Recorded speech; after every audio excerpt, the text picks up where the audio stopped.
man.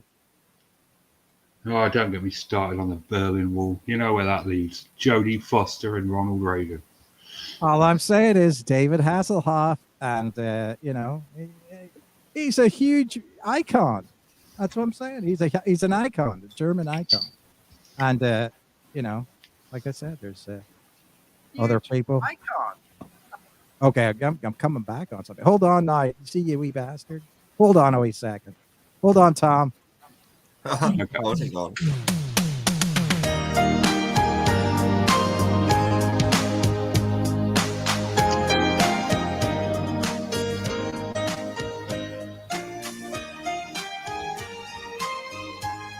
Bum, bum, bum, bum, bum.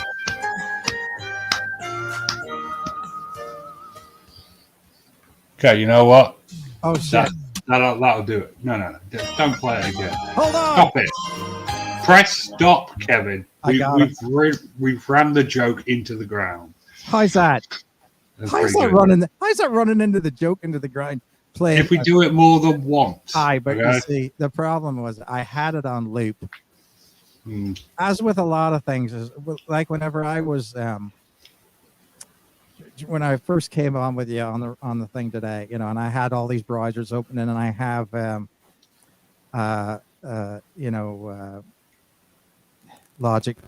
Logic Pro open in like 4 different fields, and I'm trying to mix together 2 different songs and all that. It's not easy. That's all I'm saying, and I haven't put it all away yet. So if I hit a hotkey in the wrong place, I'm screwed. That's all I'm saying. Mhm. So once again, I was ill prepared for this, and I've got two big Macs logged into the thing, and so we're making music today, but not for the podcast. Speaking of Big Macs, Big Tasty's back. To anyone listening from England, get your ass to McDonald's. Get them Tasties down, yeah. Now I get the plant burger down. Yeah, that's better. Do What? not listen to this vegan and his communist propaganda. Okay, what's Okay. a big tasty? What's a big taste? What's wrong with you? No, I mean, listen. When I go back home, I know there's a McDonald's in Bangor, in the shopping center, right? But I avoid it like the plague. I mean, it's like I think and there's one in Newton Ards as well, but and there's a Burger King too. But anyway, I don't go in there because I just I think it's a waste of time. If I'm going back I'm half of the things I miss about Northern Ireland, to be honest with you. Well, about 3/4 of it is the food, and the other half, is the view. You know what I mean? Yeah, And that's fair so enough. I mean, I don't go back. So a big tasty. I don't know what it is. That's all. okay. To the people that listen to this show that aren't brain dead like Kevin or just morally bankrupt like Tom, go to McDonald's and get yourself a Big Tasty. All right, it's the best burger in the world, bar none. But what's different about it? It's not like a Big Mac. The sauce, man. What makes the Big Mac awesome? The Big Mac sauce. The Big Tasty sauce is amazing. It's not the same thing as a Big Mac sauce. No. No. Also, sorry, am I coming through on the YouTube channel? You're good. You're good. Wicked. Well, what is nice before when I was a carnivore, the Big Tasty was Richard's right. Okay, It is okay. absolutely delicious and Carnivore, meatitarian, and it's a lifestyle choice. Okay. okay. So when semantics aside, well, certainly living up to our name of Petty. Where was I? You squirreled me, Richard. It's the Big Tasty. It's a much larger patty. It's a much larger burger as well. It's only one, but it's huge, and it is very, very nice. They've just started doing the plant burger within the last month, and that is pretty much as nice as a plant burger as you could ask for. It's delicious. It's just really nice option to have because they have been doing a vegan certified spicy veg wrap, but I was getting a bit bored of it all the time. And this is really nice. It's delicious. I implore you, brothers and sisters listening to the podcast, do not give in to this absolute morally bankrupt, disgusting wave that is sweeping our nation. Hashtag resist the vegan scourge. Destroy it. Forget about it. We should put these people in camps. Well, one thing I don't understand, I think I don't. Oh shit! See, now I did it again. And then Jesus Christ, man. I went. No. Okay, so listen. Somebody, I think it was my son, told me about this the other day, and I thought it was magic. You know, like so he ordered a quarter pounder with cheese, and then put the Big Mac sauce on it. You can order it that way. I if it wasn't my son, I don't know who it was, but somebody ordered it that way in front of me, and I thought that is the freaking best thing in the world. And I would imagine that if the Big Tasty is anything like that, then it's gotta be good. It's gotta be good. So it's better than that. The Big Tasty sauce is amazing. It's like I don't even know how to describe it. It's like smoky mayonnaise with stuff in it. Yeah, it's like the Big Mac sauce. You can't describe the Big Mac sauce. Yeah. You know, you just say you've got to have it. But the Big Tasty sauce is amazing. Yeah, that's fair enough. I mean, I always look at it. Well, how does it make you feel? That's what I want to know. Get the crowd moving during Live Sound Month at Sweetwater. Does it Check make- out What are you exclusive doing? all month long. No. What are you doing, Kevin? Does it make you feel like you want to run down a beach? Ugh, are you serious? Hey, You're an Richard, asshole. I dislike you a great deal right now. whenever you're rowing your boat, do you think of Some this? people stand in the darkness, Yeah, afraid to step into the light. there you All go. Is that Screw you. when you were down at the boats today? Were you singing that? Were you singing? No, I just no, I wasn't singing anything. Just enjoy the row when we're on the sea. What do you like to do whenever you get back from that? I mean, do you have like a hot tea or go to the chip? See, that's what we would do then. We would just go. Yeah, we go to McDonald's. You see, that's what I'm saying. When I was a kid, we would just go chippy and have a tea, and you'd have to have tea. Can you get good It's tea? at tradition McDonald's? after you do something that's really vigorous, have a really good workout, to immediately ruin it by having a high calorie diet food intake. And that's Yeah, what we well, do. I mean- We row our asses off for like 2 hours, then we go to McDonald's. No, Tradition. I'm not saying that's wrong, right? Because basically, if you look But at anyway. if you look at the diet of people from the north, Scotland, Northern Ireland, all these places, what is it that really, and even in London, and if you were a tradesman or something like that, the full English or full Irish breakfast or whatever is part of our culture. And back in the day, whenever people used to work their asses off, they were thin as rails. You know what I mean? Yeah. They were thin as rails. You can't work in like an office on a computer or something like that. Eat that food like that all the time. But back, like I said, seems like even when I was a kid, that set you up for the day. And so I certainly believe in it. Certainly believe I have in a it. bowl of shreddies to set me up for the day. See, I don't see how that would work. I swear Yeah. by shreddies. Shreddies are the cure to everything. Is that? I'd and Tom- eat them for every meal if I could. But I mean, that's the thing that I always think about.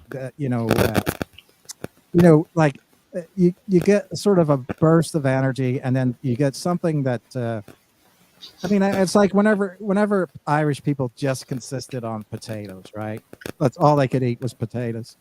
They used to just parboil them, so the outside was nice and fluffy and soft and that, and then the inside was still sort of hard.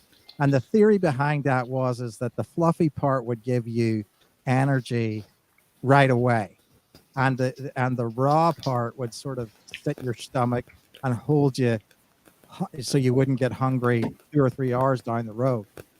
And so What I mean, that was whenever you had to have just a vegetable diet. You find that's hard for you, Tom, when being a vegetarian, that you get hungry right away, or is there things you can sit? He's not a vegetarian. He's vegan. All right. Well, it's even worse. Exactly. No, it's fine. I'm never, more hungry than I ever was. If it gets late and I feel like a snack, I can dive into some crisps or some Bombay mix, grab a banana, grab some of Aldi's vegan sweets. They do these little worms that are really cool. And there's loads of things available if I want. Hummus, chips with them, like tortilla chips. Like tortilla. Tortilla. What about normal chips? You can eat normal chips, sure. Oh yeah, I had those. I had Well, with crisps and that, does not have those. animal product in that? Depends what crisps you choose. You just have to look for the right ones. Yeah, Roast but beef. if you're like thinking Roast of beef like, can be fine. Sometimes they're just flavored with some spices and yeast. Some roast beef crisps are absolutely fine. So a lot of salt and vinegar. Prawn cocktail is often fine. Not Pringles, but Seabrook ones are. Seabrook do some really cool ones. They do Worcester sauce crisps, which are Worcester sauce is my favourite flavour. Yeah, they do. okay, Well, I hate to tell you, Richard, but if you eat the Seabrook Worcester sauce crisps, then you would be eating something vegan, and I hope you could live with that, and you don't have to. All right, I'd put eat a some big chicken case on all it. the time.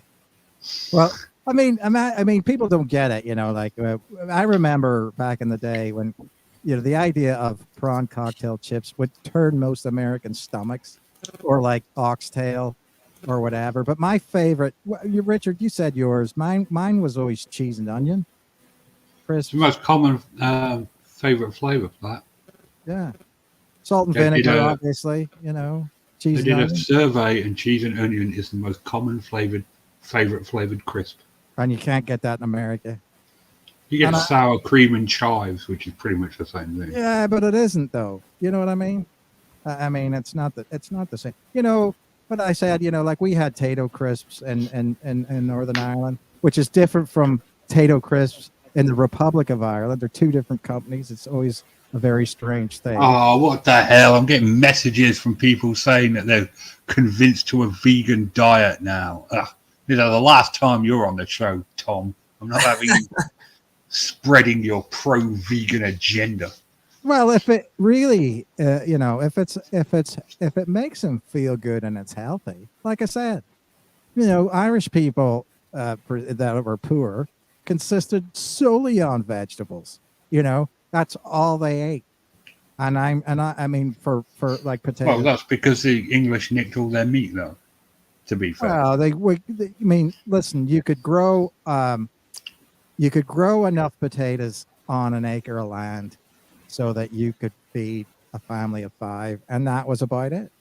But you ended up eating 12 pounds of potatoes a day, and that was potatoes are magical vegetables. Though. and that was the way it was, and whether that was because of the dreaded Anglo-Irish people, I mean, who knows? I'm just going to adjust the chat real quick. So there's a bit of a conversation going on between Dean and A-Space NG that weeds are just as good as normal plants. I would argue that they are better than normal plants because normal plants, they require a lot of maintenance. You've got to do the pH value, you've got to feed them right, they've got to make sure the soil's properly. And weeds are happy to come up in some concrete. I prefer dandelions to any other flower in my garden, if I'm honest. Well, I was reading this thing, and I don't know if it's true. You know what I mean? I always go through. I'm gonna have to say that I don't know if it's true, but I was reading this thing that said that the idea of ornamental grass in America, like lawns and stuff like that. Before people came to Jamestown, there was no lawns or the ability to have a lawn in the way that we do. So we're taking grasses from another continent and putting it here and then saying that that's better than naturally occurring flora. So how is that a weed is really any anything less than that. You're choosing flowers and things like that aren't from here, and then trying to make it grow, and then not liking the things that were here naturally. It's a very weird thing. Whenever you talk about, British gardens and people who used to go to, Peru to bring back flowers and stuff like that so they could grow it. It's very strange. It's very strange to me that then that becomes like the thing that, I mean, it's rare. So I think maybe it's was it the rarity of it at the time that made it so special? But now you can just go down to the, high center, or garden center, or whatever, and pick it up. Yeah, but in a pot. getting all of these plants to grow takes effort. You have to, like I said, you have to make sure the conditions are perfect. But with weeds and stuff, they're just happy with whatever you give them. Right. If that, I got a mole that came up into my garden over the winter, dead now. And now there's a bunch of dandelions taking root in the molehill. Yeah. Did you set the ferrets on them? No, I prefer to deal with moles personally. What is that? I have exactly? I've got a lot. My deal with the moles is simple. Everywhere else is fine, just not in the formal garden. I spend a deal of time mowing that lawn, keeping it perfect. I do not like moles in that area. And I said to them, I made it very clear that any mole that enters the formal garden, I will personally kill with my own bare hands. So you basically went in there and gave them the sort of the Irish speech. Hey, yeah, pretty much. Listen, mate, it'd be a real shame if something. I didn't say it's a real shame. I was very direct with them. Well, I drew a line and I saying, said, "You stay over there. You come in here, and I will kill you with my bare hands." If you just say it's a real shame, or it would be a real shame, then you're not technically threatening anybody. I wanted them to know I was threatening them. Yeah. Yeah. So the mole came into my garden. I was like, right, well, that's it, matey. So I got the old spade out, waited for him to make his move, and then dug him out. Right. And then what did you do? Hit him on the head? I snapped his little neck. Oh. See, that's terrible. How is that terrible? Well, you've got to send a message to the other moles. Did you put his head on a spike, like on a pike? No, it's too small. I can't figure out how to do that. Did you make a little outline of the Tower of London or something, and then put it on? I considered putting up a sign saying "Moles ye be warned" and hanging its head from that. Okay, I'm kidding. I obviously didn't kill the mole. I just moved it to a different field, but I wanted to.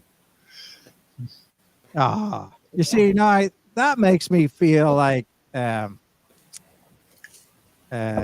happy with the fact that you said that. I mean, it makes you more lovable. Like, yeah. Have you ever seen a mole? They are adorable. Well, I dug it out of the ground, and I'm like, all right, you little prick, it's time to go. And then it's just lying there with his little shovel hands in his little face, and you're like, ugh. All right, get in the bucket, you little dick. I'll move you 3 fields down. Yeah. Well, it's the thing. I mean, like I said, I mean, I've trapped a lot of stuff and taken it out in the middle of nowhere and left it. I hope that everything was, this is the odd argument, that a lot of people have, like they would say, well, why would you do that? But it's not the wee animal's fault. That's the way I look at it. So, I mean, okay, it is the wee animal's fault. As I said, I warned it. That was very clear about his space and thy space, and I was like, nah, you over there, me here. Yeah. Well, I get it. I mean, I understand. I mean, but like I said, I mean, in some cases you can find people who, I mean, people are, I don't know. I think I should stop at that. But I'm glad you moved it. So difficult. But, whatever. Moles. They are adorable. What else? All right, yeah. One more thing to talk about before we get into the topic tonight, because Kevin found this for me. Now, I listened to a lot of YouTube videos, and I became aware of the existence of a book. It popped up a few places in various Reddit posts. And I was like, I want to find this. I want to see if this book is real or not. And that book showed up today on Kevin's timeline. Hold on a minute. I'm going to share it with you all, because this is quality. This is, as I said, I've been aware of this book for some time, and I didn't think it existed. Now, I don't care which side of the political spectrum you come down on. If you're right-leaning or left-leaning, this blurb for this book is hilarious. All right? It's obviously a troll. It's got to be a troll. Okay? If you can't read it, this is what it says. The book's called Ladies First by Liberty Adams. We've got a nice MAGA hat there. American flag. Patriotism. Woo! And the blurb reads, when Patriot Mike rescues feminist Ricky from a post-Trump rally riot, the clash of opposites sets off sparks between them. But the gentleman giant refuses to leave the side of the spunky half-pint until he and his pickup truck deliver her home safe and sound. He's got a pickup truck. Ricky attends the rally to scoop the racism of the Trump crowd in a blog post, but she's forced to spin a false narrative when her mistaken assumptions fail to materialize. When Ricky's lies get Mike doxxed and his construction worksite becomes the target of anti-fascist thugs, his righteous anger forces her to reckon with the truth. Ricky wants to fix the damage and regain Mike's trust, but that means facing the wrath of the liberal mobs. Will Ricky find the courage to leave the left for a lifetime of old-fashioned true love? It's brilliant. I mean, okay. So, as I said, I don't care if you're right or left. This has to be a troll. It has to be. Well, yeah.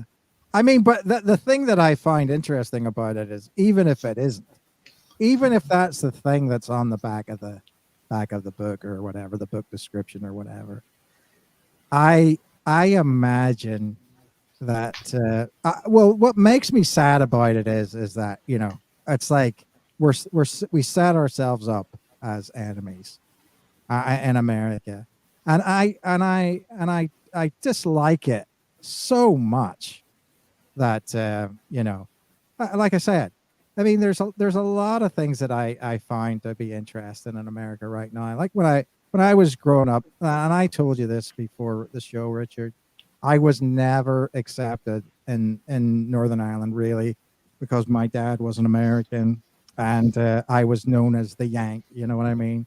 So I didn't belong, sort of, to either group, one or the other. And I had an American dad, so I was considered to be a Yank. I had a British Anglo-Irish mom, which was British, and then I had an American father, and and a Catholic first name, which made it very difficult in the little village that I grew up in, which was predominantly, well, totally Protestant, except for the other person in the village called Kevin, who was a confirmed Catholic. So, I mean, this is what I'm talking about. We are dividing ourselves up over this, and I hate it because of the fact that it's like Patriot Mike or whatever his name is, and that's like, okay, only if you think the way I think politically, that's the only way you can be a patriot. You know what I mean? And that's very Northern Irish. It's very Irish problem. It's very sort of, even if you think of it, Ukrainian Russian in a way. You know what I mean? This is the type You of told me before the show to stop I you know. ranting about that. But I'm not going to go on about it. But I'm just saying that the division sucks. It needs to stop, and we need to realize that people can disagree on the facts of their politics without them being bad. without them being traitors to the country, without them being anything other than, patriots. Because I've seen and been around people in the armed services that are Democrats. I've seen them that are Republicans. Those people are putting their lives on the line for the country, and for whatever reason they're there or whatever, they do the job. So let's stop this shit. You know what I mean? I can't Hot stand. take there from Kevin. Tom, what do you think? What do I think? I'm Yes, afraid that was the question. my opinions are so rarely worth listening to. Agreed, but I'm asking you. To be honest, my kid distracted me, so I've had to go and sort him out with some Vaseline. So I kind of missed it. Well, God, Tom. Oh, that's a segue. I mean, you say that I've got bad segue.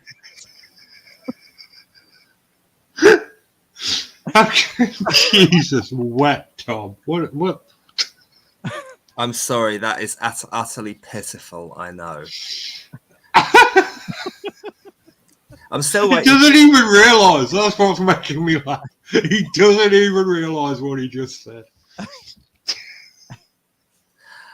I know what I've just said, and I've dug myself a hole so deep I may as well be the mole that was so ruthlessly attacked from your back garden. But hey, Okay. at least he survived, so have I.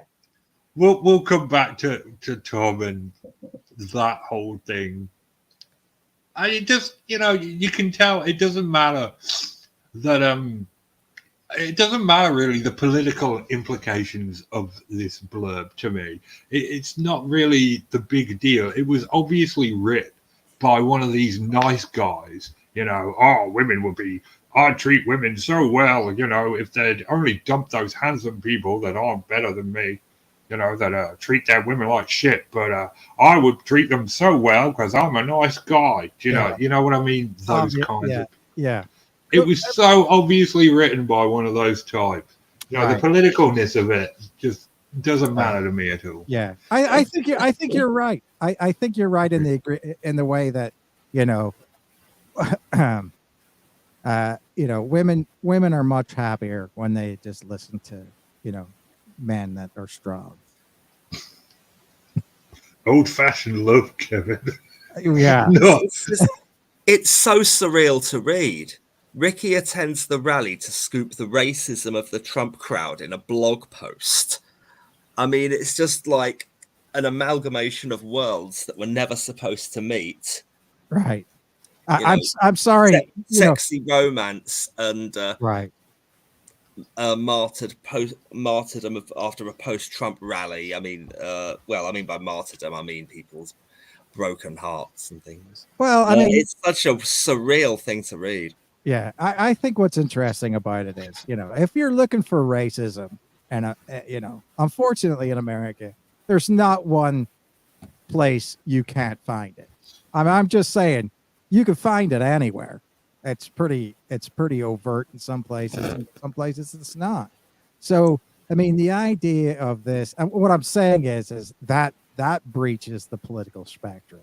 All I'm saying is, there's people of every ilk and political persuasion out there who don't like people for reasons of color or nationality or whatever. That has nothing to do with it.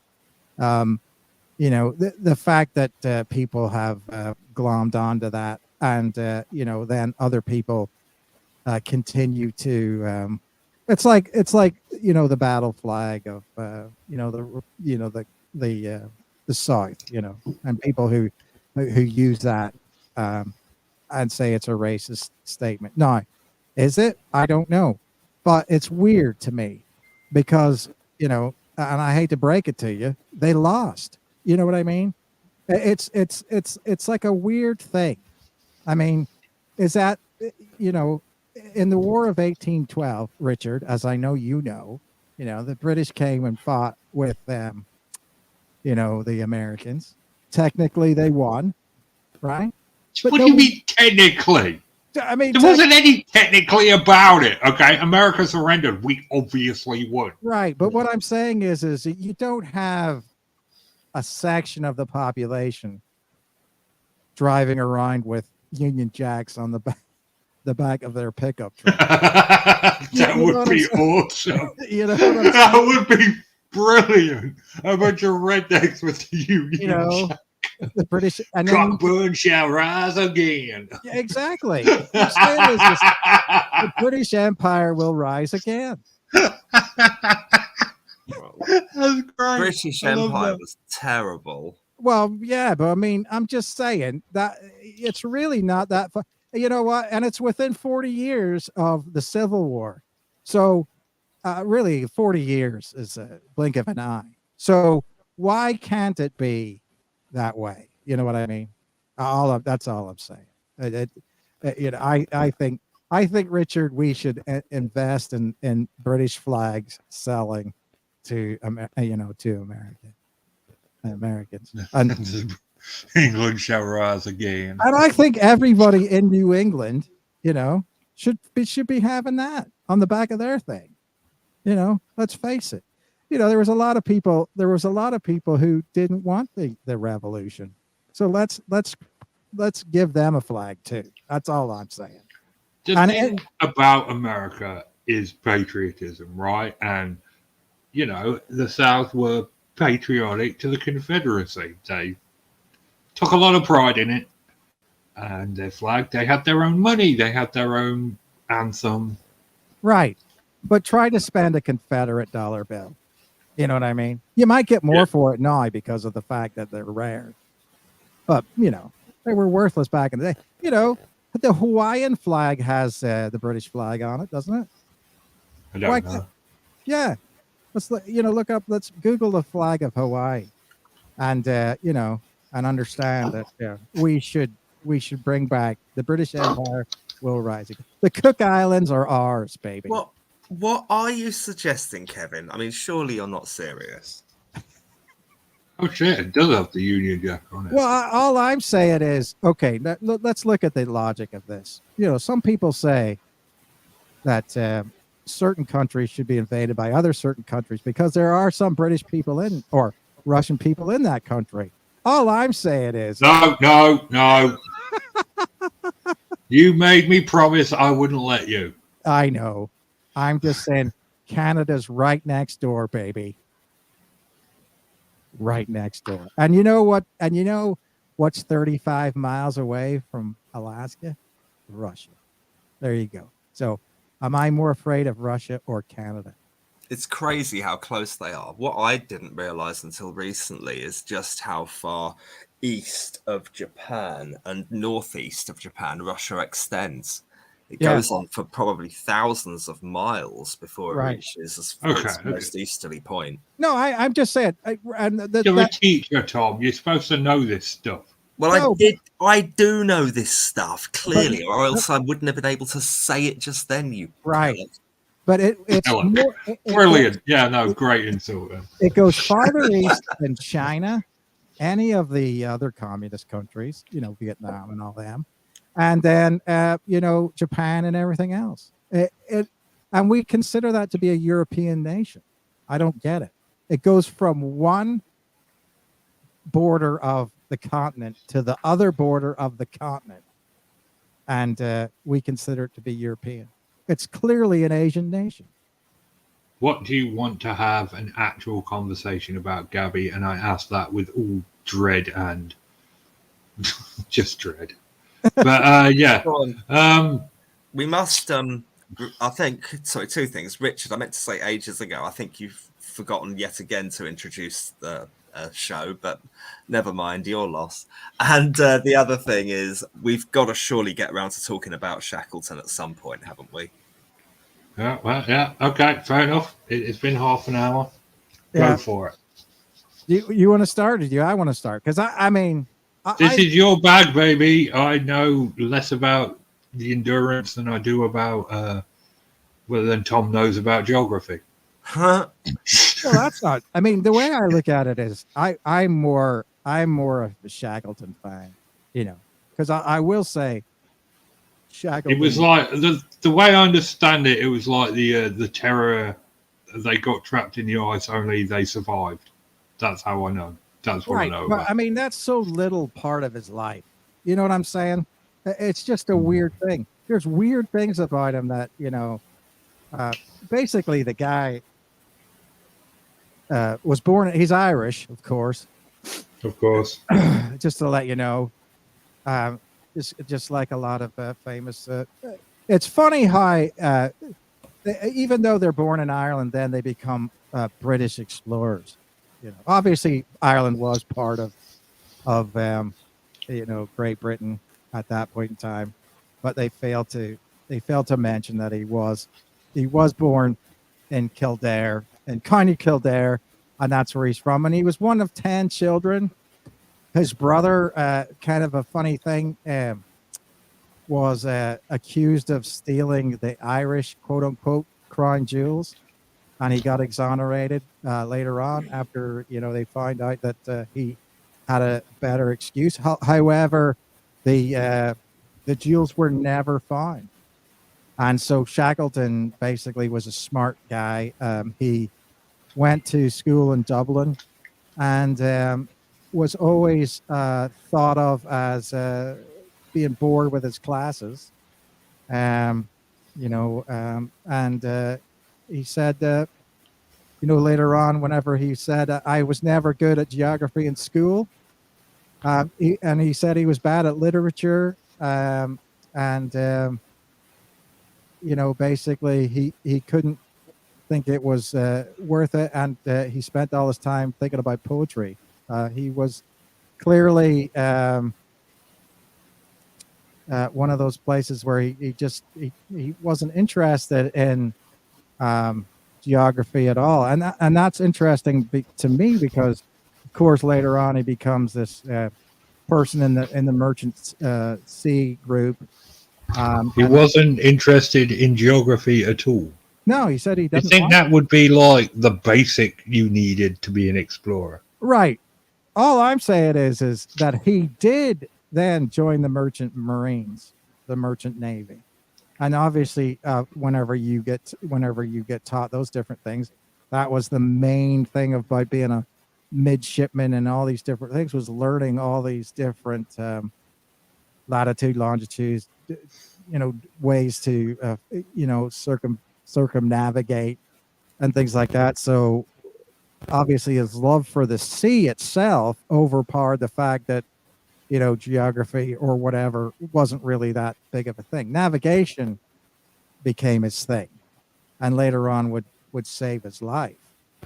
Um, Basically, at that point in time, then then at 1901, he starts doing several different missions for the British the Royal Geographical Society and the British National um, Arctic Exploration Group. And so he goes down there, and so again, he's dealing with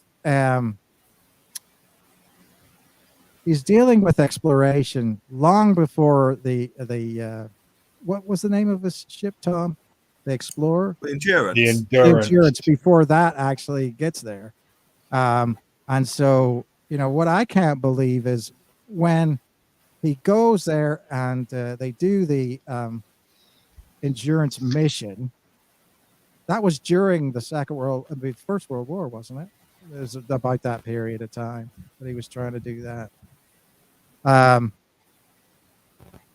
But what I find interesting, Tom, I'll let you talk here for a second about the ship itself and how they find it in the last thing. But Okay. well, I mean, what I'm fulfilled. I mean, the ship itself, finding the ship is a great thing because they found it. I think they had an idea of where the Endurance was. It was, specially designed to do that. I can't imagine being in that kind of icy water that was freezing up and everything like that in a wooden ship, because I would imagine that every creak and everything like that would just make you feel like you're Okay. gonna die. But So, should one of us just sort of summarize this journey and yeah, go why ahead. it was? Okay. Go for it. Okay. Well, what happened was in, I think it was 1914, Sir Ernest Shackleton and his team set about they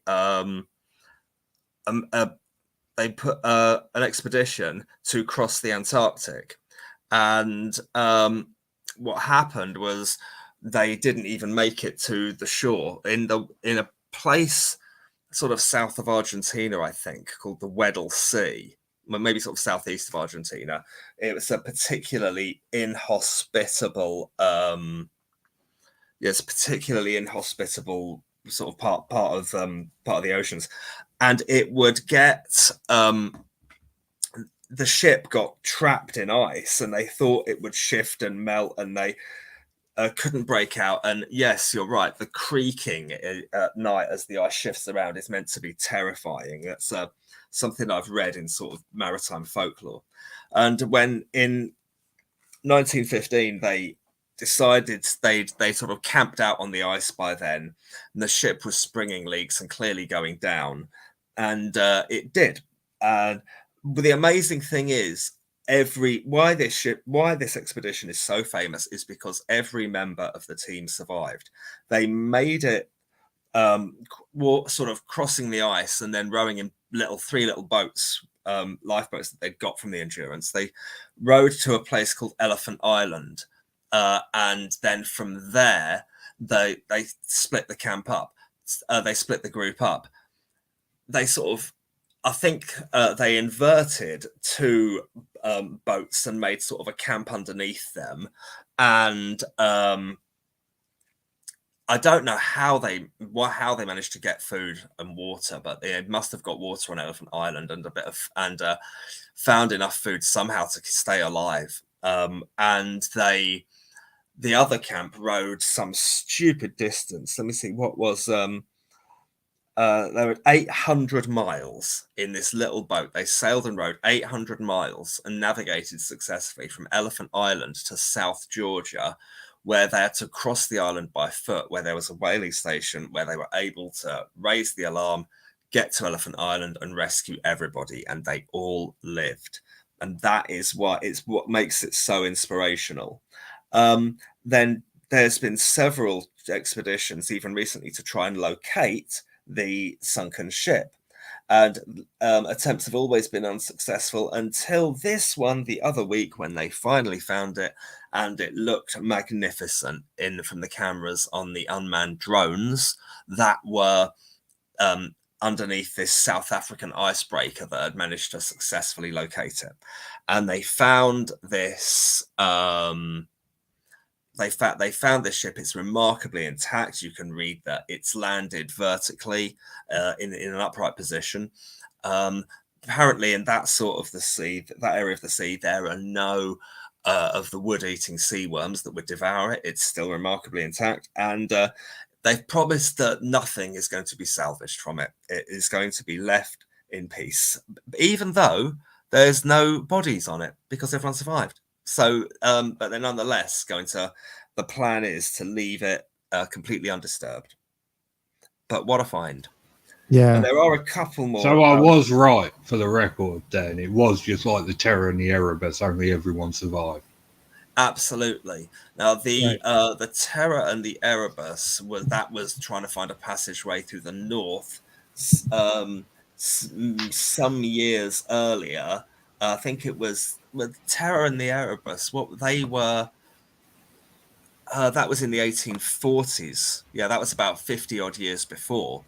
And they tried to find a way across the Northwest Passage to navigate through the islands of Canada to get from the Atlantic to the Pacific. And yeah, that was an absolute disaster, where no one survived. So one really interesting little detail that I've discovered, and not through Googling for once, about the Endurance, the boat that sailed those 800 nautical miles, that's been on display for years. The boat was called the James Caird, and it is at Dulwich College, South London. resting quietly in the science block. Anyone can go and visit it, I think. Yeah. So how about that? Yeah, and then That's cool. there is a theory that the aliens crashed the ship. I mean, we can't go away without thinking that, Richard. There's always a theory that aliens sunk the ship, or it was I'm not blaming aliens or for Nazis. the endurance Nazis or the Nazis were clearly terror of known. the Erebus, but I'm blaming aliens for the Mary Celeste. Could Oh, be, could be. I I'm just mean, saying. there's no other explanation as far as I'm concerned. There was food, and there was food half eaten on planks and stuff. What other explanation is there that aliens came down and abducted those people? Yeah. Well, I mean, weren't they? They were. So they were. Well, they were. What was in the hold? Like wood alcohol or something? Wasn't Yeah. the theory that the wood alcohol got out and basically uh, evaporated? So basically got out. Everybody was worried about the ship was going to catch on fire. They got into the lifeboat to get away. The ship got away, and then the alcohol evaporated. Didn't write that down in a log. Didn't go, oh, by the way, we're abandoning ship. Oh, I totally get you. I'm saying, No, there was food half eaten, aliens, Mary Celeste, and that lighthouse. Alien pirates. Alien pirates, I'll buy that. Or and that lighthouse, same deal, aliens. Yeah, and Roanoke Island zombies, the rest aliens. Well, the idea of the disappearing island off Ireland called the High Brazil, which basically goes up and down the coast magically, that could be it too.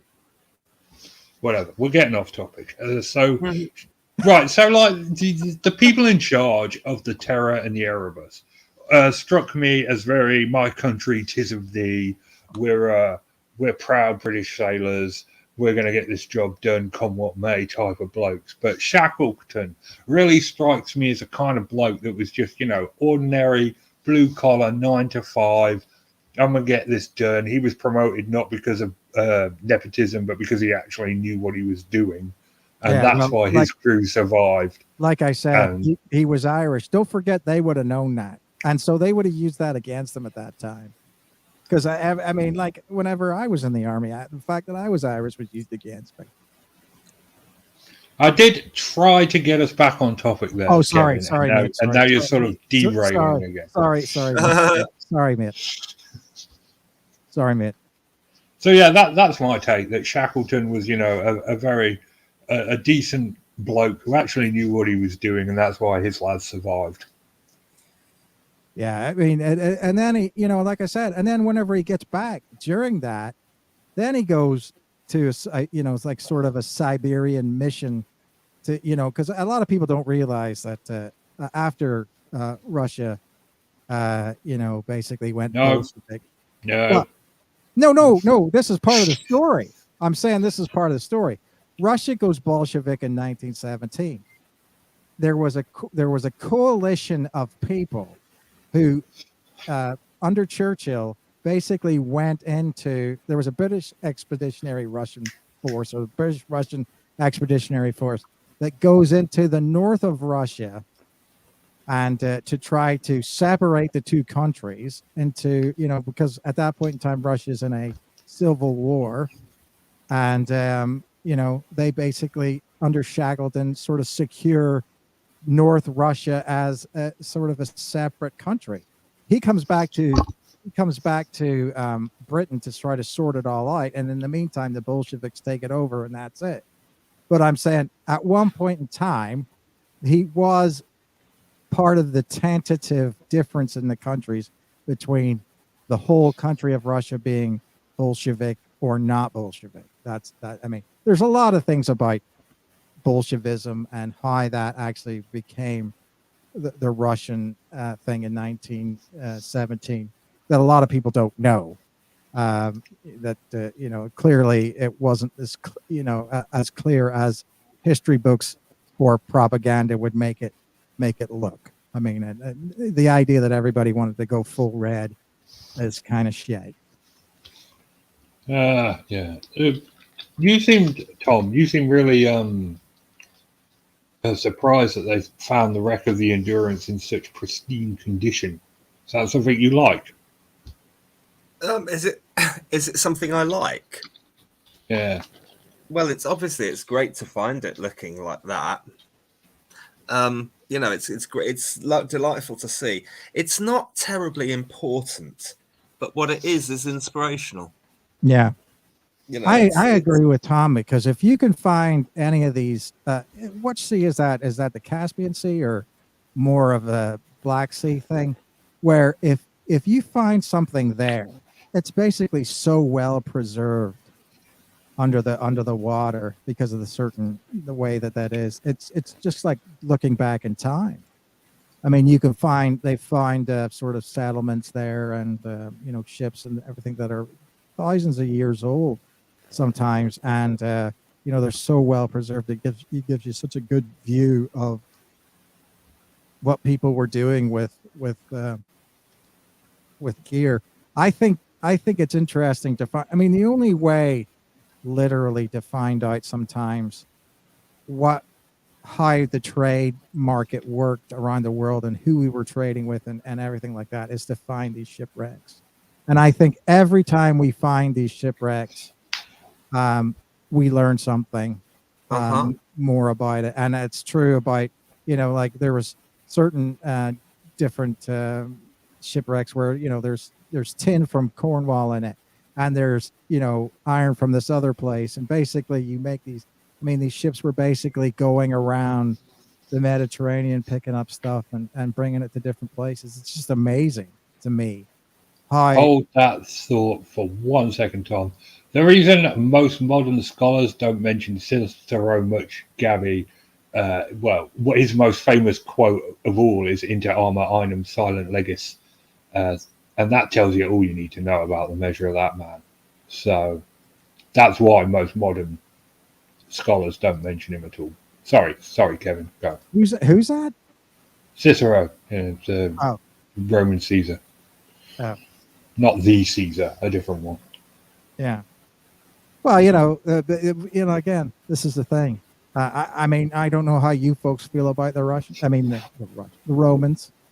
Dude, seriously, get over this Russian thing. No, I'm saying is as a person of Ireland and part Scottish, I'll say very, very, very, very little of me is English. I do have English in me, but all I'm saying is that it's very interesting to me that the Roman propaganda is so well thought of in that.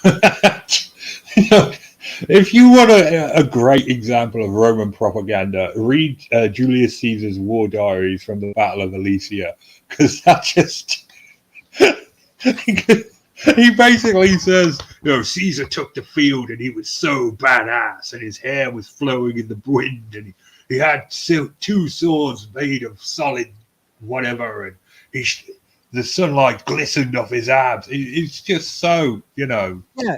But I mean, what I'm saying about that is that's fine, right? But we all know that, and Celts were not literate. They were not literate in the sense that we are. There were literate people there. Obviously, Druids could read and write in Greek, Ogham, all kinds of different things. However, the idea of writing things down was not the way that Celts thought. They thought of things in the way of we will memorize things. So every time, being a Druid or a bard or anything like that meant that you had to memorize all this material. So they're not going to write it down. So all the things that we really know about Celts are written by the Romans.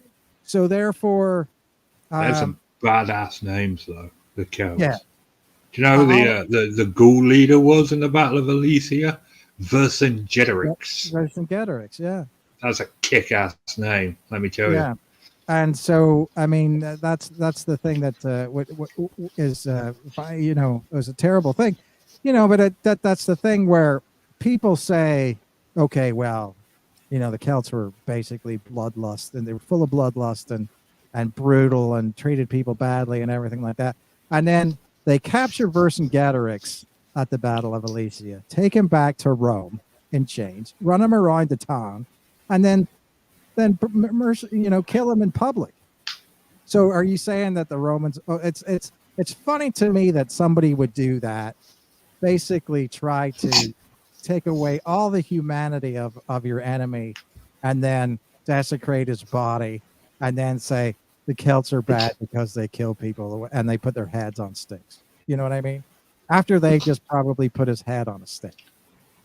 Well, let me But they direct won. you to an older phrase, that history is written by the winners. No, So, I understand. That's what I just said. They won. So therefore, that's that. I mean, in the terms of what they thought, they won. I always find it interesting though that they do claim to have killed off the Druids on the Isle of Anglesey. That is true what to a the certain fuck degree. is going on here, man? How did we end up on the Romans? We're supposed to be talking about Shackleton. You talked about Cicero. I was just responding to Gabby. Oh, okay. So I took it and went with it. Yeah. I'm sorry. No, no. I will shut up. Did you find any Vaseline? Oh, God. Did he really just say that again? Is this happening? I think what I find interesting is your mind goes crazy, right? Yeah. Maybe it's just for something small, but what do you use? I'll tell you what, the only thing that I buy Vaseline and use it for anymore is fire starters when I'm camping. Chap lips. That's what I use it for. Do you actually put your finger in it and then put it on your, like a tub of Vaseline? Yeah. What I'm saying is that if you buy a small thing of Vaseline and some what do you call them, cotton balls, right? This is an old bush crafter's trick. If you keep that with you in your car or whatever, and you need to start a fire, you just dip the cotton ball in Vaseline a wee bit and then light it on fire. That thing is better than any kind of fire lighter you can buy on the market. You can't find Cicero's most famous quote, Gabby. I find that very difficult. Okay, let me say it again slowly. Inter arma enim silent legis. In times of war, the lawful silent. Silent. See, how do you know that phrase, that Latin phrase, Richard? This is a product of different, like I didn't go to that school at all. My mate Tom, my other mate Tom, is a Latin professor. He tried to teach me once. He started with famous quotes like "Ve Victus," "Woe to the vanquished." Okay, I know it. Tempus fugit. Well, that's time flies. Everybody knows. Yeah, that. time flies. Yeah, I know about it because of there was a Star Trek Deep Space Nine episode. Yeah, there was a Deep Space Nine episode, but yeah, there wasn't there? Section 31. Julian Bashir. Yeah, no, you're right, but no, I know it because of my other mate Tom, the Latin professor. He tried teaching me Latin. I couldn't get my head around it. Yeah, can't get my head around other languages. If it's on a British regimental badge, I know what it means, but I don't know that. That's it's a funny thing. Everything on a British regimental badge is in Latin usually, and obviously, the royal symbols and things like that are in Latin. So there you go. That's how I would know it. Also, a big fan of the Roman Empire. I've always thought, imagine if someone made a concept album where every title was in sort of Latin phrases that we've adopted or something. I thought that would be really cool. I'm not clever enough to do it myself. Well, that's the thing that's always funny about Latin to me is you would think that it would be very easy to translate into, but I don't think it is. In the fact that obviously There's very, very strange little bits that go into it. You can figure it out. It's sort of like, well, of course, if you speak a Romance language like Italian or French or Spanish or something like that, you can sort of get it. But the thing that always got me was that whenever I was speaking French, I was always comfortable reading French, but speaking French, I was never comfortable in, except unless I was ordering something in France or something. But having a conversation in French is very embarrassing to me because there's always some weird little part that I'm forgetting to put in, you know. And then you have the weird thing where I was taught Gaelic, right? So I was taught Gaelic, Irish, and I can speak some French, and I know how to speak the Shootsy, but I mishmash them all up. You see what I'm saying? It's a lot like people do Spanglish. They say Spanglish, you know, where they take it and everything like that. I've had conversations with people where it's like they're like, look, what are you talking about? And you just drop in other parts of different languages because the words take different. Now, for Latin, I don't know how I would be able to deal with that, you know, especially since it's not a language that a lot of people speak. You don't converse in it, so therefore you have nobody. Whenever you're speaking in dead languages, I think it's very, very hard because you don't have a way to really listen to it. What do you guys think? I mean, I never had an opportunity to learn Latin. Well, I would. I'm actually at the age of 43. I'm probably at the point where I would appreciate the chance to learn it, and to be able to do something other than quote stock phrases, which is all I can do in French or Latin. I agree with you, Kevin, that French you can either speak it or you can't, and I really can't. I hate it. I don't hate the language. I hate trying to speak it. Like, you know, I don't know, je ne sais quoi or c'est la vie and things like that. Just putting any sort of French accent on them is just silly. Right. It just doesn't work for me at all. I'm crap at it. But again, I thought you could make a really fun concept album out of stock French phrases that we've adopted. Like, I mean, now I've put myself on the spot. I'm not going to be able to think of any. But, okay, coup d'etat, Right. avant-garde. What's mercy killing? Coup de grace. Yeah. Oh, you know, they wouldn't sound like that, would it? It'd be coup de grace or something like that. Coup de grace, yeah. Yeah. Coup de grace. There you go. See, no chance of me with an accent. I mean, that's three. So you guys carry on talking, and I'll randomly interrupt with them as they come. Well, no. All I'm saying is at one point in really time, I used to spend some time in like summers in France and northern France. You know, trying to deal with some folks who, you know, I was working with the Commonwealth War Graves Commission and some other different monuments and stuff like that. So I would spend summers there. But but again, it's very hard to actually get to the point where, you know, you're conversational in it. German is just as bad as in a lot of ways. And obviously, since I was there, I was speaking primarily, English because that's who goes to this certain location.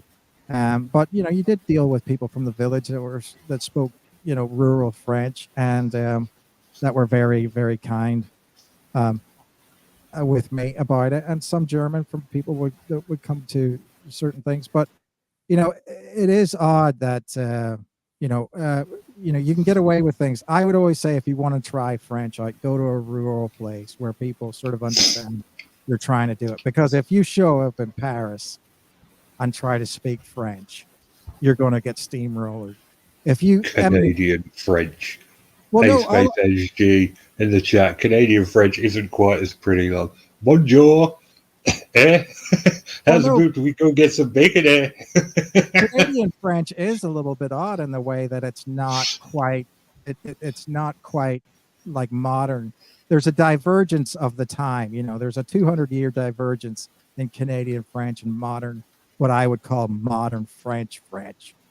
And so some of the words are very strange. I mean, I love Montreal. I'm not going to tell you, Montreal is my favorite North American city by far. Bret Hart came from Montreal. Yeah, by far.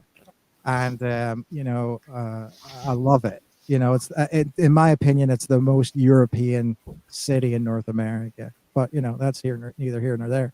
But it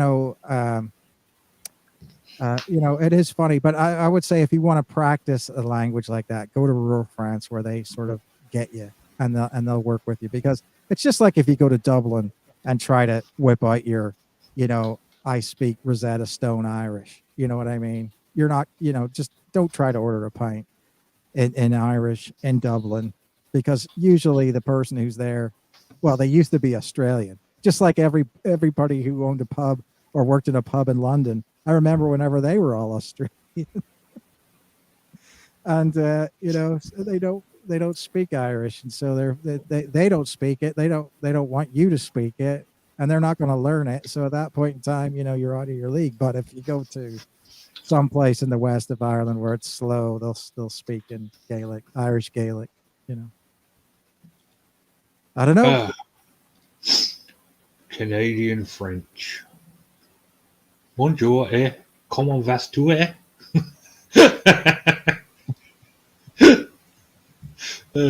was racist. I'm sorry. No, I'm saying, I'm saying nothing. But it is interesting that there's the French delicacy poutine. I got in trouble this last week. It's basically chips with gravy on it. Oh yeah, poutine. Obviously, I thought you said Putin. I was going to shoot you. No, but that was why it got in trouble. Because people thought that they named the food after a certain leader of another country, but it's just a Canadian food that they eat. It's chips with gravy. That's a lie, Ace NG. I've spoken with Corey on the phone, and he says so you're wrong, and you don't get much more Canadian than Corey. Well, no, Canadians do say that, but I've never heard. I don't know does he? Well, he obviously doesn't speak to you in French, does he? No, he's not French Canadian. The worst kind of French. All I'm saying is you get a lot of especially, former, like British Columbia, there's lots of A's. You know what I mean? You get across the border, it's like, that's the way it is, But, that's but you're primarily thinking of like Toronto, major cities, you can find it all the time. Yeah. Those are ex-Irish, Scottish people who moved to Canada. And you can find people who say a lot in Scotland, to be honest with you, if you get out in the middle of nowhere. I'm surprised you don't comment on that. Since you're so close to Scotland, Richard. Comment on what? The language difference? Well, no, not the difference, but I'm just saying that obviously some of the holdovers that you find in Canada, Canadian language, you could find in. Oh yeah, the people in Dumfries and Carlisle basically speak the same. Yeah. So I mean that's what I'm saying is that there's a lot of different things, and while we're talking about Shackleton and the Endurance, this has been bugging me for a long time, and I want to get this off my chest. A lot of fuss is made about Captain Oates managing to sail back to England. I think he was a dick. He was what? A dick. Oh, probably. He was a absolute failure of a captain whose crew mutinied against him. And I don't think he's a hero or a role model. I think he's a moron. Well, this is the question of Captain Bligh. Was Captain Bligh as bad? That's who I meant, Captain Bligh. Oh, yeah. Well, you see Captain Oates. Oh, not Antarctica Exploration. Yeah. No, I meant Captain Bligh. I meant the Bounty. That's what I was talking about. Right. Well, but at the same time, you have to look at it like on paper, Bligh was the man. You know what I mean? He Well, obviously, he wasn't the man, or his crew wouldn't have mutinied. no, I get what you're saying. What I'm saying is that obviously I'm not taking sides, but I wasn't in the Navy. But at that point in time, my understanding is the Navy wanted you to be as cruel to the crew as you possibly could. The reason for that is because of the fact that some of these people had literally been press ganged into service by it's almost like when you talk about Portland and the Shanghai tunnels and all these different things like that. I mean, if you were in Portsmouth or something like that, you really didn't want to be in some pub whenever a ship was in towing, because a lot of times they would say, how you joined the Navy or the Army or anything back then was you took what was called the King's Shilling. And so what would happen is that they would put the shilling in the mug of beer, the pint of beer or ale or lager or whatever. Well, not lager, ale. And you would drink it and it would touch your lips, and then they'd say, you've touched the King's Shilling. You're in the Navy now. That's what they would do. And so that's one of the reasons why people want to know why is it the pewter mugs started coming with a glass bottom. Well, one of the reasons was so you could hold them up and you could see whether it had a shilling in it, whether there was something dropped in it. But, these people would, knock you over the head. You'd show up on the thing. So, it wasn't like people were like, oh, great, I want to be a seaman on a Navy ship. And so, this was very, very hard. The disciplinarians were very, very hard. And that's the way they were told to be. But Bligh was a master navigator. He was an asshole. There's no doubt about it. But, the very fact that he could be put in a boat where he was near Pitcairn Island or wherever he went and navigated it to a New Holland or whatever using just a compass and a map shows that he was there. And he's sort of exonerated when he got back. You know what I mean? He shouldn't have been. He should have lost everything. No, he shouldn't have been. But he was sort of hailed as a hero, as a guy who, got through all this. That's what I'm saying is. But I'm saying that the Navy at that point in time was not a what would you call that? Sort of a friendly force. You know what I'm saying? It was there was no upward appreciation for anything. It was completely downward going. You know what I mean? And I think that that's one of those things where a lot of times, that was the way that the British armed forces were, that people hated the people that were running it. A lot of the, and this is a aside, but anyway, a lot of the reasons that people like Wellington was because he let them sit on the leeward side of a hill so they wouldn't be shot at unnecessarily and take hits. The very fact that he thought that those people shouldn't be at the Battle of Waterloo and just exposed to fire made him a freaking hero in most soldiers' eyes. So he was a brilliant tactician. Hold on a second, Gabby. Yeah, we looked into the true story. We did a whole show on the Essex. Just want that written down. Well, as much of a show as we normally do. Anyway. Oh, the Essex? Yeah, the true story behind Moby Dick. Oh yeah. That's a tale. Now that one, interestingly, our first story, Shackleton, everyone survived. The second one, the Terror and the whatever it's Erebus. Erebus, that's it. No one survived. This one was a mixture of the two, the Essex. Well, yeah. I mean, one of the rowboats was found with like two of the crew members and all the bones of the other one, and they were sort of licking the bones, and it was a sort of horrible story. Yes. Oh, that's right. That's where I got that awesome bone licking soundbite I used in one of my songs from you. Yeah, they recovered one of the lifeboats, and the men were so far gone they didn't even realize they'd been rescued, and they were just continuing to eat the bones of their former crewman. It was pretty horrible. Oh yeah. Another lifeboat from the Essex was found washed up on an island with a bunch of skeletons inside of it. Yeah. Well, Yeah, it's a harrowing tale. well, I think it's interesting to know that in a lot of ways but it was sort of this idea of weird Britishness. You know what I mean? And Shackleton would have had that sort of Britishness that you couldn't give up. What was the other one where they sort of just walked out into the South Pole wilderness, and the two of them that were It was Scott, wasn't it?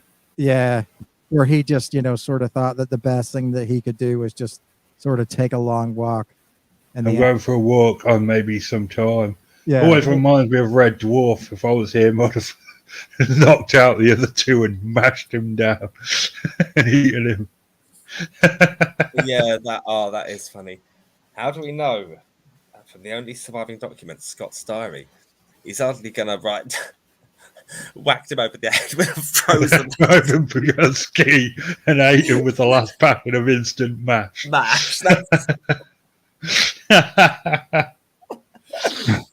But yeah, that is a tale of heroism. It's a very interesting thing. I mean, it's a weird thing. I don't necessarily think that cannibalism, for a matter of fact, was probably that unknown to people, especially. Cannibalism, having sex with other men on ships. These were probably things that were happened. It's just no one ever talked about it. Oh, Kevin's gone. Well, like I said, cannibalism, sex with other men, that's probably something that happened that nobody ever talked about. It's just you and me, Tom. You have to talk. What? Where's Kevin gone then? I'm right here. Sorry about that. I had to close a window and I closed the wrong window. So that's the way it goes. I was trying to send this track to somebody else on SoundCloud, and like I said before, I screwed it up because I had too many windows open. Clearly, I should have a podcast computer that I just do podcasts on. Or just don't mess around with Windows while you're in a podcast. Well, yeah, but the problem is that this person needed it by a certain time, and so that's what I'm saying. I had to get it done. Like I said, I do favors for people in the Bigfoot world sometimes on their programs and make signs for them. And that's all I'm saying. Not Bigfoot signs. I don't make those. Should do the Samurai Chatter, a remix of the Samurai Chatter. Yeah. Well, I could do that. I could put that into a long sort of a big heavy beat, mash it up with something. But Brilliant. I'm surprised no one's ever done that. Well, not everybody's into it. The only person who would probably, Vince Yanenza, he did a baby Squatch. Squatchy got foot or baby got foot or something like that. Bigfoot got foot. A remix of Sir Mix-a-Lot's Baby Got Back. And to my knowledge, he's the only one that's sort of done a parody like that. There are people like Tom Yamarone and people like that who actually sort of made folk songs about it. But, Bigfoot's not a big deal. I mean, it's really not. I mean, and it's sort of dying away. I mean, I don't know. Does anybody even talk about it anymore? No, the coalition still do. Yeah, but I mean, there's really not much going on. And I mean, I don't know. Maybe that's just the way it is. I look at it like. Well, the only reason it was popular in the first place was because of Finding Bigfoot, and then right, and then you got Finding Bigfoot, and then there was the Might and Monsters or whatever. I mean, that was sort of the heyday of it, but then that was sort of the WWE of Bigfoot. Like those characters were seeing Bigfoot every episode, and they were trying to catch him. People still think that those people are researchers. It's funny to me, not characters. It's like you know, and I'm just afraid that he's going to say something about Vaseline at this Yeah, point. I Yeah, can't go through that again. I I'm may just, die. I'm dreading it. But anyway, but I did and then- see a Rick Dyer video recently, Angie. He's selling cars. It just popped up on my YouTube randomly. Yeah, no, that's what he does. He has like 2 car lots, and then he sells a car selling system, which is, you know, as somebody that was in the car business for a long time, total shite. But anyway, that's the fine. I mean, you know, that's what it is. He's got. I think his car lots are even unlicensed. All right. Well, we're getting. We've been going about an hour and a half now, and trying to wrap things up. So yeah, Tom, what was the Vaseline for? Son? He is chapped lips. Oh, okay. Chapped lips. Yeah, there we go. Why would you ruin that joke, Kevin? Seriously. No, because you know, it's because some people it involves his kid. That's why. And I mean, if it was just about Tom, I would have fucking rode that one all the way to the end of it, and then got on the, you know, the podium with the big thing. I would have, you know, I would have been the Derby winner.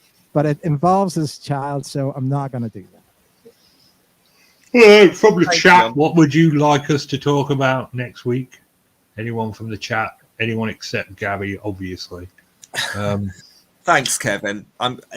You are right. There are some things that aren't joking matters. Nice, or not for sustained, indefinite joking matters. Right. Thanks, Kevin. No, I mean that is not true at all. It is totally. It is totally, everything is a joke. No, well, listen. I will talk about every weird scenario that's got anything to do with myself. You know what I mean? And I ad nauseum. You're right. I will talk about it from here to the end of the earth. I have nothing that I won't talk about. And it's disgusting at times. And I realize that. But that's me. I've got a friend called Hangfire I've got to introduce you to, actually. Yeah? Yeah. I think you two that would be an interesting conversation. Right. But all you know, and that's it, you know. But my, you know, family is family, and that's the way it is. I choose to be on here. I choose to talk about whatever I talk about. That's me taking that responsibility. And people might not like it, and people might not like me. That's fine too. But all I'm saying is that from a standpoint of that's my opinion. That's one of the things you have to say in this world is it's not the opinion of my family. It's not the opinion of my wife even.